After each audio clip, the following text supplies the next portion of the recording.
Sering bertemu atau bahkan dikelilingi oleh orang-orang yang ucapannya terasa menyakiti. Pasti tidak nyaman, bukan?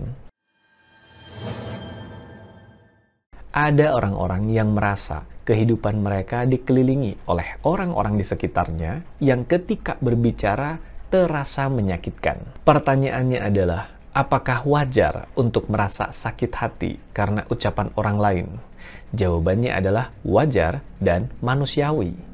Tetapi pertanyaan berikutnya, apakah betul dan pasti ucapan orang lain di sekitarlah yang menyakiti? Jawabannya belum tentu. Ada dua ruang, tempat di mana kita mengalami kehidupan ini. Ruang yang pertama adalah yang disebut dengan ruang di dalam diri kita atau inner space, dan yang kedua adalah ruang di luar diri kita atau outer space. Yang termasuk ke dalam inner space adalah pikiran kita, segala sesuatu yang berlangsung di dalam pikiran kita. Sementara outer space adalah apapun yang ada di sekitar kita, kehidupan di luar diri kita, termasuk ucapan, pemikiran, ataupun perbuatan orang lain. Ketika mengalami kehidupan ini, kita mengalami situasi yang bisa kita kendalikan dan yang tidak bisa kita kendalikan. Outer space atau kehidupan di luar diri kita, sikap orang lain, ucapan orang lain, atau apapun pemikiran orang lain, termasuk ke dalam hal yang tidak bisa kita kendalikan. Sementara inner space adalah ruang yang idealnya bisa kita kendalikan di dalam diri kita.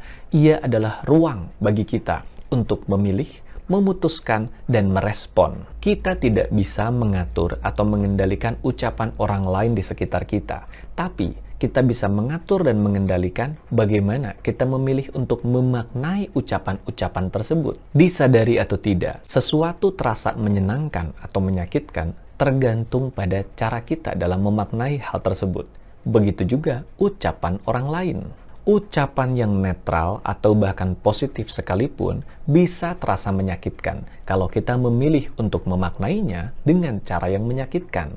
Sebaliknya, ucapan yang berkonotasi negatif sekalipun bisa saja terasa biasa saja jika kita memaknainya dengan cara yang netral atau bahkan positif. Jadi, ketika kita dihadapkan dengan situasi di mana lingkungan sekitar ini terasa penuh dengan ucapan yang menyakitkan, jangan-jangan yang salah bukan ucapan orang-orang di sekitar kita, tapi cara kita memaknai ucapan mereka. Kita tidak bisa mengendalikan dunia di luar diri kita, kita tidak bisa mengendalikan ucapan orang lain, tapi kita bisa mengendalikan kemampuan kita untuk memilih bagaimana kita akan memaknai semua itu.